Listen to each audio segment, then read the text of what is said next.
Are you Brian? Yes. Okay, yeah, there you go. Yeah. All right. Jason Neff called me. Jason. Yeah. Yeah. Yeah, he told me. Alright.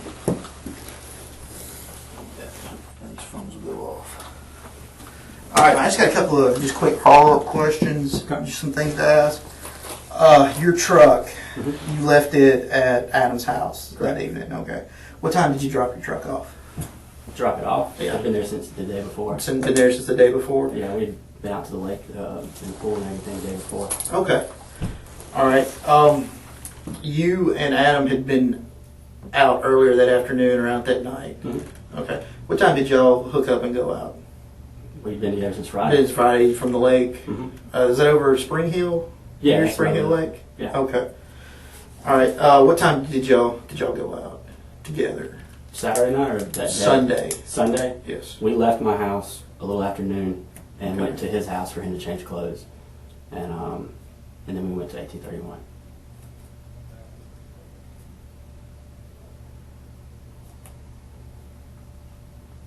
Okay, about what time did y'all get to 1831? I think probably around 1:30 or something like that. 1:30? Yeah. Somewhere? Somewhere in that range. It's mid-afternoon. Alright. You took him back to his house to change. Do you know what he put on? Do you remember what he was wearing? He didn't change his shorts. The shorts that he had on were the ones that I bought yesterday. They're swim shorts. Okay. They're Columbia's. And Okay. he just changed his shirt. I don't remember. Okay. So I went to 1831. Y'all were drinking, right? Mm-hmm. Do you recall how much he drank or how much y'all drank? We went to the filling station first. One of our friends works there. Had maybe 2 drinks there. And once we got to 1831, there was a good bit of people there.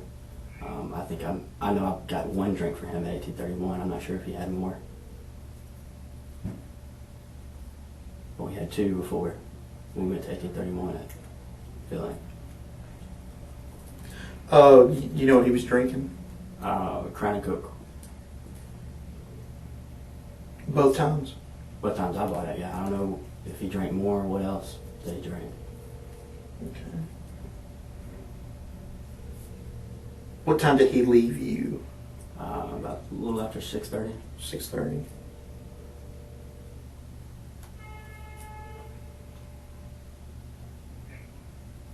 Do you know where he was going? Home. He was going straight home? He told me he was going to meet with Victoria to pick her up. Okay. Did he drive y'all to the bars? Yeah. Okay. He drove his truck. All right. How are you getting home? He was supposed to come back. He was supposed to come back. Mm-hmm.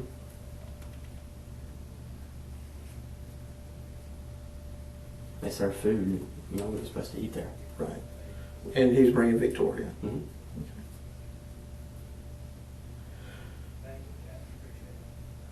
Did he call you anytime between 6:30 and when you found out, things had gone He called me sideways? about an hour later. Said he was running late. He'd be there in about an hour.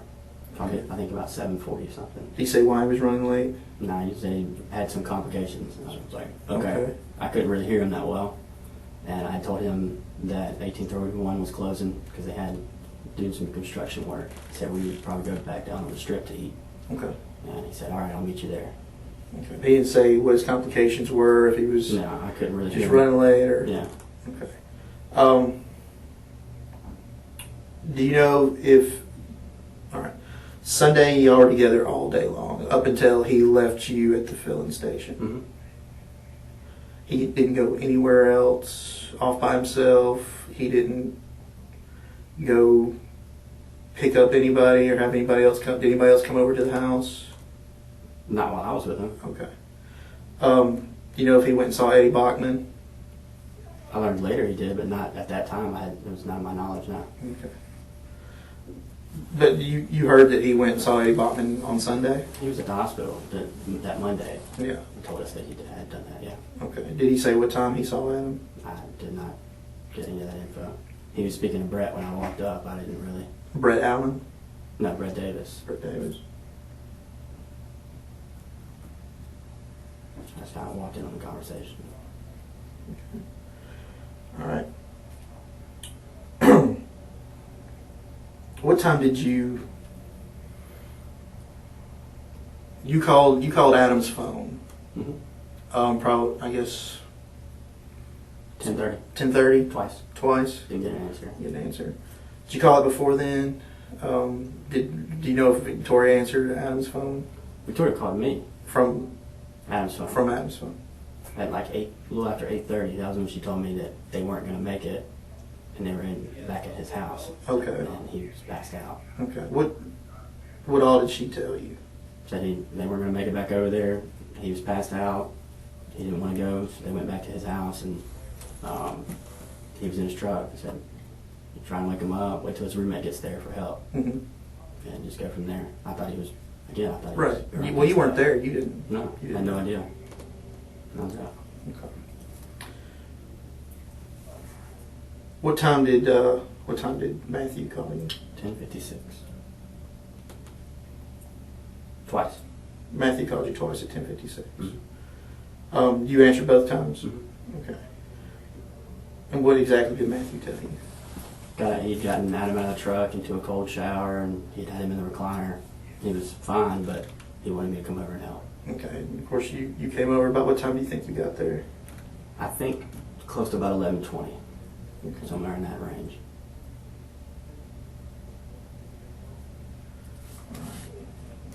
And then,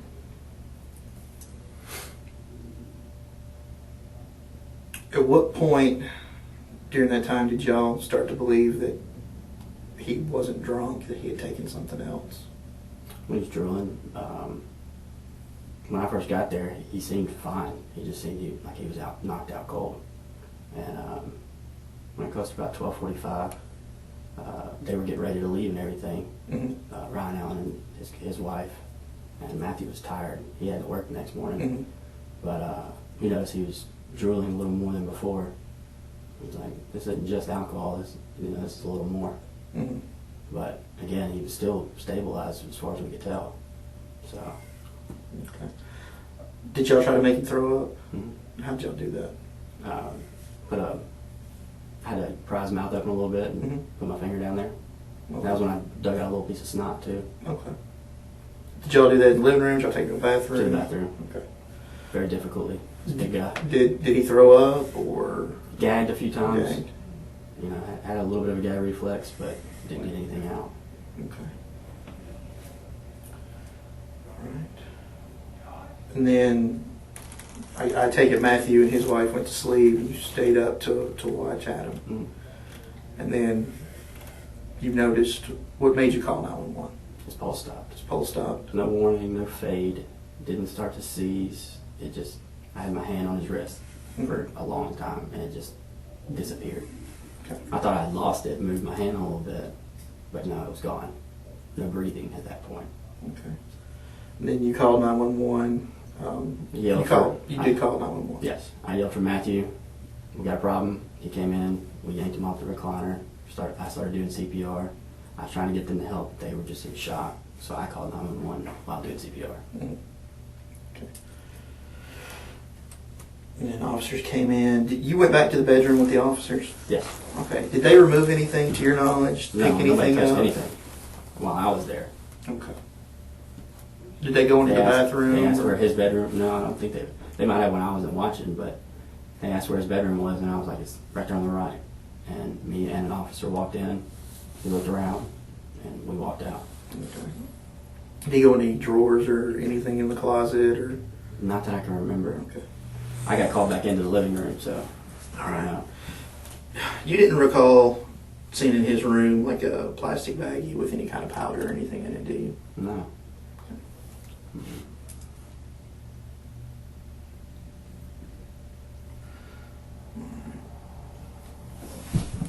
I had no knowledge that he was on this kind of stuff. I didn't. If I had known what he was going to do, I would have stopped him. I would have taken his keys. Okay. So y'all don't have any knowledge, y'all don't know any other drugs that he did besides smoke pot? I've gotten stories, mixed stories. I don't Like, know how and I don't mean, because I know since his death, everybody's come out and said, you know, he took Xanax, he might have taken this, he might have taken that, but nobody seems to have ever seen him in the past do anything except for maybe smoke pot. Yeah, he doesn't do any of the hard stuff, really. Okay. But, his dad saying that he had just started experimenting with steroids. I didn't know about that until the hospital. Somebody said he took the Vyvanse for depression, which he was prescribed, but he was taking other things because he didn't like the Vyvanse. Yeah. Found that out actually yesterday, that he was actually prescribed the Vyvanse. Mm-hmm. A lot of people are under the assumption I gave it to him. I don't even do Vyvanse. I don't have a prescription to it. Right. Well, no, he has. I've seen the bottles. And People were telling me that they thought I gave it to him. Like, no. that's the other reason I wanted to bring you in. I got to clear up some of these tales that people are saying. Mr. Bailey's taking this very hard. Okay? Yeah. He's made it his mission to try to find out on his own what happened to his son. I'm aware. And he's blaming Me. everybody. He's blaming you. He's blaming everybody. I haven't seen any evidence that this may be more than an overdose, but unfortunately I'm not going to know for a fact until I get his hospital records turned back into me and the ME, they get done with their toxicology report, which takes months and months and months. Mm-hmm. And unfortunately also with this case, with him being in the hospital for a week on dialysis and everything else, there's a good chance anything he might have taken was probably flushed out. But it would help if somebody has seen him actually do other things. I mean, everybody, and I'm not saying Adam wasn't a good guy. He probably was the best guy in the world, but he had some problems, or he had some kind of problem. He's always had emotional problems, I can tell you that. Okay, what do you mean by emotional problems? He has trouble with his emotions. He talks a lot about his emotions, and you can tell he has. Like he just spews everything? Yes. Cries for some weird reason, or gets really angry? Friday night, he was happy. He kept me up for 3 hours talking about it, and he was on a good path and stuff and all that, and so he didn't seem sad. The only thing I can think of is this was recreational. It wasn't for intentional purposes. Right. So he seemed happy Friday, but yes, he talked a lot about emotions. Recreational or whatever, it just helps us out so we can, give Mr. Bailey some kind of answer and hopefully get him to where he can move on. Because I've seen some of the things he's posted. I've seen things other people have posted. Some poor kid just went to jail for something they posted. That was my friend. Mm-hmm. What was that about? He caught wind of some of the posts that Tim had posted about me and got angry Saturday night, from what I understand. Said some mean things, some inappropriate things to Tim. Retaliation, about 5 of Tim's friends came at him. I told him stop, block them, leave them alone. Don't ag this on any further. He said he would, but I'm sure he didn't, and it escalated. And that's gonna play into what I'm probably gonna tell you just before you leave, which I'm trying to tell everybody. Don't have contact with Mr. Bailey. Y'all have got to stop. Your circle of friends, everybody has got to stop talking about him. Took him off Facebook. The last message I sent him was the Sunday after they pulled the plug, and I was expressing my apologies and saying I'm sorry this happened. And I told him if he has any questions to contact me, and he never sent anything back. That's the last time I've made contact with anyone from his family. Because he is under the impression that people who are either associated with you, or they probably might not even be associated with you, are stalking his family, watching his family. He's got some. He honestly believes that Eddie Bachman is following his family. I have met Eddie Bachman on count of one finger, one hand. I don't associate with him at all. And you didn't know Adam Cook. Alan Cook. Alan Cook. I mean, I know him. I just don't know him that well. I've heard stories about him. He's always been in certain crowds where I've come across him. But he's into a lot of heavy stuff. I don't deal with that stuff, so I don't hang out with him on a personal level, no. But in my opinion, as far as what I know, that's who he was with. That's who came to his house when he left me. That'd be the best person to get answers from as far as what he took. Yeah. Well, I did talk to Alan. That's who we got answers from. Alan is what I like to call a rollout.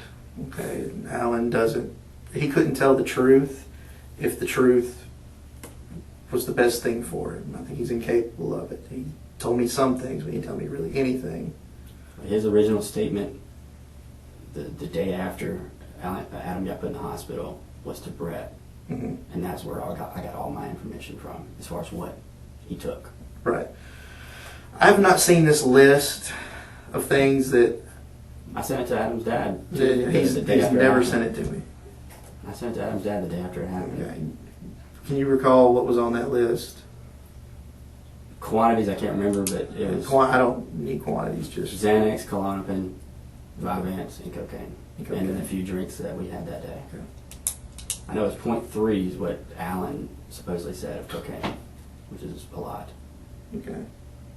I want to say 2 Xanax and like 4 Klonopins, but some of them were taken on Saturday, from what I understand. Okay. Well, and the thing with overdoses is, if you drink a lot and take a lot of drugs, and it builds up over a couple of days, but typically with an overdose, whatever it is that hits your system that isn't supposed to be there, isn't going to jive. It's like It's like a that. train wreck. Yeah, you go down just like that. And I was watching for any signs of some Mhm. overdose, but he didn't give me any warning. It just, like I said, his pulse just stopped. Okay.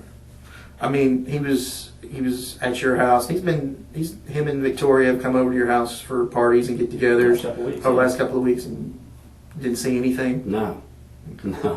All we do is drink. Okay. All right. Now let me get to this is the last thing two things we need to go over. Victoria let me download her cell phone. I got the girl doesn't delete anything. I've got all her text messages and Snapchats and from January of this year to that date. Okay. Why did you feel you needed to make up a story for her to tell Mr. Bailey? You got a text message saying, there's a text message from you to her saying, look, I made something to tell Mr. Bailey so you look good so he won't be mad at you for leaving. I didn't make that up. Okay. I was under the assumption that she told me she stayed till 10:15. Then she most likely, from her phone, yeah, she did stay. And so Right up I'm to assuming he close to was that in point. air conditioning for that long period of Mhm. time. That wasn't made up. That was what she told me. Right. And I relayed that information to Tim. Okay. Like I said, Because they were burying her on the cross. Like, why did Right. she leave my son in there for hours? well, just like everybody else, what's she, 19? Yes. Okay. She's scared and she doesn't know anything. Terrified. All right. She's been secretly seeing this guy, Yeah. and I know secretly Mm-hmm. for what, 3-4 weeks, Something like that. something like that, not long. And now this happens. Now what is she supposed to do? Exactly. That's why I was trying to. And again, Clear like the air everybody for her. told you and told Matthew, he was going to be okay. He was just drunk. Victoria didn't see anything happen either, from what she told me. So I was trying to make it where they didn't blame her. I Okay. didn't make it up. She told me she stayed that long. So I'm like, Okay. he wasn't in the hot truck that long. Okay. Because, like I said, Mr. Bailey says, well, my son was in the truck with the windows rolled up, and Exactly. of course, everybody I've talked to so far said, no, he was in the truck, but the windows were rolled down. And Well, from what I understand, she said she stayed that long and Yeah. left the truck running. right, he was more upset at the fact that she just left him there. I can see that, but Okay.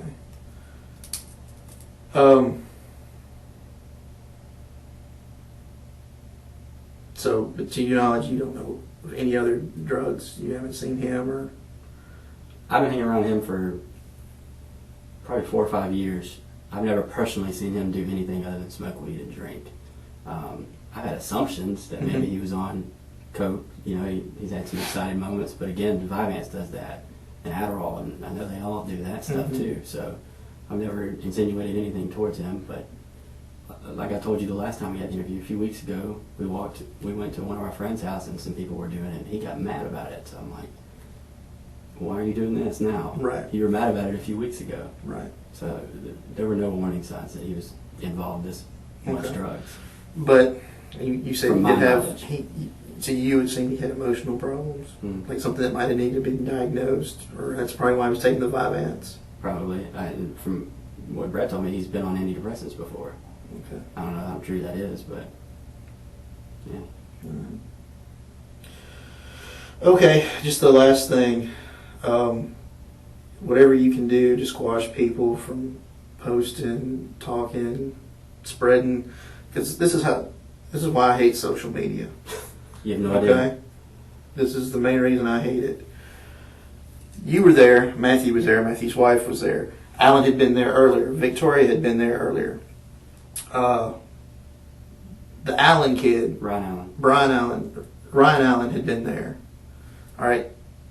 Y'all know what happened. Thank you. Okay, y'all know what happened. But what happens is somebody starts talking and telling a story, they hear something, and then they tell it different to the next person, or somebody who's not even involved thinks they know something, Mm-hmm. and they come out and they tell somebody else, and then this all goes back to Mr. Bailey, and I'm getting, literally the city is probably going to have to up my cell phone coverage and get me more bytes of data because I have so many text messages and Facebook posts that people have been sending. But we got to get it shut down. There are so many people I'm going to have to talk to now that had absolutely nothing to do with this just because they've said something to Mr. Bailey. Well, I overheard this and I saw this. And Well, I tell you one story and you tell him. Right. If it's a very descriptive story, there's going to be details left out or details mutated. Right. And that's the problem that's happening. And that is the problem that's happened. That's what I'm assuming has happened. That's what it looks like to me. 30 minutes can turn into Okay, 3 hours. that's why I keep having to, I had to bring you back in so I can get this straightened up. But, okay, so your truck was there over the whole weekend. Yeah. All right, that's cool. But yeah, if you can just shut that down. If you know how, just people just tell them to stop talking about it because they're making this go on longer than it has to. On my end, people that in this entire situation support me, Mm-hmm. other than Stefan, which he's impossible to control, but I'm going to work with him when and if he does get out. No one has made any attempts to exacerbate this in any way. Well, like I said, they're not doing it on everyone purpose, I know to but leave it even, alone. like I said, somebody thinks they know something, they're going to post. Not on my end. Okay. Not as far as I can control. Now, has Mr. Bailey sent you any Nothing directly. harassing or threatening? Nothing directly. He's called me out a few times and, some inappropriate posts between him and his friends, Mhm. but nothing direct to me. Okay. Put my name on something saying I can't hide. Right. Okay. And all I can tell you on that is if he does start to threaten you or harass you face to face or on communications, you can call the police and try to get something done about that. I won't take things into my hands. I'll handle it appropriately. Okay. One other thing. There was talk at the hospital. Y'all had possession of Adam's phone. Yes. Do y'all know his passcode to get into it? No, that was, I will admit that. I'm the one that locked his phone up. Okay. The day when we were at his house, we had no way of getting in contact with his parents. I was like, we need to call his parents and let them know what's going on. Matthew didn't know his password. I called Brett. He thought he knew it. And he gave me a password. I tried it a couple of times, but it didn't work. When Brett came to pick me up to take me to the hospital, I was like, what is his password? Those didn't work. Tried it again, and then it locked it up for an hour. Okay. And when we got to the hospital, we tried one more time, a different code, and then it said, please contact iTunes. We were trying to get in his phone that way we could get in touch with Victoria, see text messages, get more info, and contact his parents. Okay. But that was completely accidental. Okay. The shorts, the Columbia shorts, the red Columbia shorts. Yeah. How'd they? Let me ask you. Well, I know he was put in the shower wearing them. Mm-hmm. Okay. When you got there, was he still wearing the shorts? Yes. Did he have a shirt on that you recall? No. Okay. No shirt on. All right. So I was complaining they were all muddy and dirty. Yeah, they were brand new shorts. Why would his son wear? Go to a date like that? Yeah. I saw one of the posts. He probably didn't go to a date like that. But when you get dragged out of a truck, dragged from a recliner to a shower, back to a recliner and all that stuff, yeah, they're probably going to get dirty. But these would pass off as normal shorts. They were I bought them yesterday, the day before. I don't know what Columbia shorts look like. I don't know if they look like actual swim trunks. Yeah, or they're if they- swim trunks. They're pink. Yeah. They're very nice looking pink Yeah. Columbia But shorts. could they pass as, hey, I'm going out to, They're like the prep shorts. if I throw on a polo or something, this will Does it Yes, fly? he told me to buy him a pair of swim trunks because we were going to the pool. Okay. And I was like, all right, well, I bought him a $40 pair because I couldn't find anything else. They were Okay. expensive. They were very nice shorts. Okay. That's all I needed. Brand spanking new. All right, man. That's gonna be it. Okay. Alrighty. Appreciate you coming. I gotta head to Huntsville. No joke, I gotta be there at 1:30. Oh man.